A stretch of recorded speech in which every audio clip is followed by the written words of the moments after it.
Fala pessoal, sejam bem-vindos aí à segunda aula. Nós vamos estudar aqui as variáveis, como declarar, para que servem, quais são seus tipos, e também como imprimi-los na tela, né? Então vamos para Code Blocks, a ideia que eu utilizo para programação.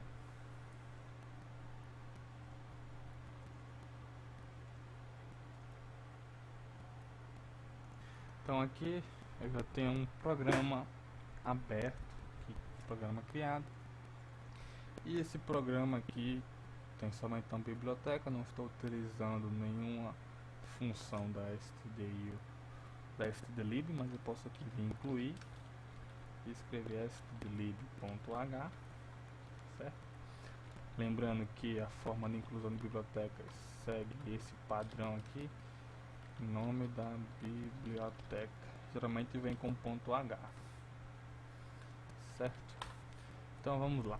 Aqui eu tenho uma variável já declarada, mas vamos esquecer esse código aqui. Variáveis são desses tipos aqui: inteiro, ponto flutuante, caractere. Esses são os três tipos básicos de variáveis em C, que são int na linguagem C, né? Float ou double, caractere char ou char dessa forma. Isso aqui nós não vamos ver agora, porque isso aqui seria um vetor. O vetor nós vamos estudar mais na frente. Então aqui, como é que eu faço para declarar uma variável? Mas primeiro vamos entender o que são esses tipos aqui. Int é uma variável inteira, ou seja, sem casas decimais. Ponto flutuante, agora tipo float ou double. Double é o dobro do ponto flutuante, ou seja, double tem uma capacidade que equivale ao dobro do float, certo? Então float ele armazena números com casas decimais, como por exemplo 1 ponto, isso aqui. Lembrando que em vez de vírgula se usa o ponto. Um exemplo de inteiro seria isso aqui, número inteiro, e um char é simplesmente um caractere. Para escrever strings, teríamos que trabalhar com vetores, né? String seria uma frase, por exemplo. Nós vamos ver isso mais na frente. Então aqui, ó, tipo da variável, identificador, que seria o nome da variável, e aqui valor, ou simplesmente você poderia declarar até aqui. Você pode tanto declarar uma variável já com seu valor iniciado, como somente declarar a variável e seu identificador, dessa forma aqui, esquecendo isso aqui. Então poderia ser tanto dessa forma como dessa aqui. Duas formas de declarar umas variáveis, já com valor inicializado ou sem valor. Então aqui eu tenho uma variável do tipo inteira, declarada int x, que já está inicializado. Um equivalente a isso seria int x, e depois eu digo que x é igual a 0. Mas para economizar código, eu simplesmente escrevo int x e já inicializei com 0. Depois diz que float y, ou seja, uma variável que armazena casas decimais, também é igual a 0. Poderia colocar 0.00, seria a mesma coisa, certo? É tudo 0, então beleza. Então aqui eu disse, escreva um valor para x, digite um valor para x.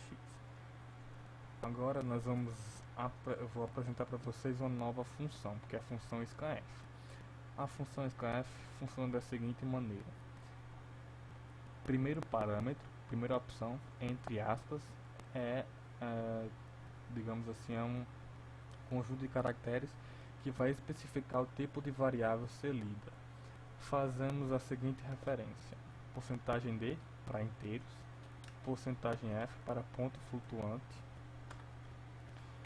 e porcentagem C para caracteres e S para string. Mas vamos ver isso aqui mais na frente. Então, como x é inteiro, então coloco porcentagem D. Isso aqui vai dizer que o leio é o número inteiro, e aqui é o nome da minha variável, que é x, só que antes eu coloco um e comercial. Como é que eu resumo isso? Scanf tipo var. seria mais ou menos assim. O tipo, que eu especifico por porcentagem D ou porcentagem F, ou os outros tipos, né, que também tem. E aqui, e comercial, separado por vírgula aqui, não se esqueçam, variável, ponto e vírgula no final. Não se esqueçam de um outro aspecto da linguagem C. Todo comando é finalizado com ponto e vírgula. Não se esqueçam disso. Finalize seus comandos com ponto e vírgula, certo? Ponto e vírgula vai dizer que esse comando aqui termina aqui. Se eu tirar o ponto e vírgula aqui, eu vou receber aqui, deixa eu comentar isso aqui, eu vou receber aqui um erro. Disse que não achou, aqui disse que um erro, né, antes de scanf, então identificou que o erro é aqui.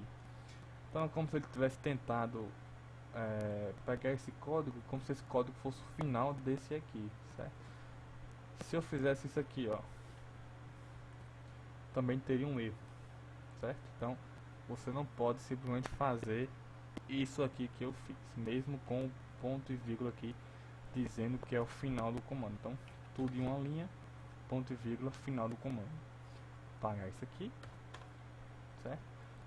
Beleza, vamos para a próxima linha. Printf, pula uma linha, como já falei, digita um valor para y, e agora o scanf adaptado para a variável y, que é ponto flutuante, ou seja, casas decimais. Então, porcentagem f, vírgula, e comercial, y, ponto e vírgula aqui, beleza, leu as variáveis.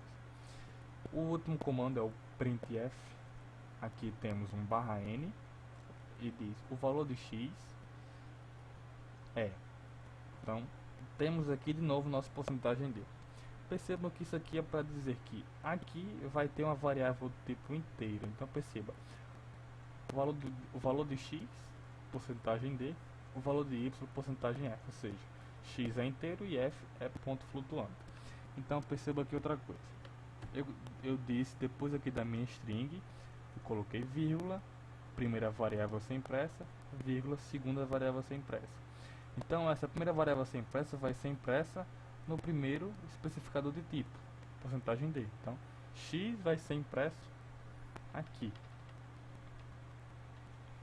x aqui e y aqui. Então, né, perceba como é tratado a impressão de variáveis aqui em C.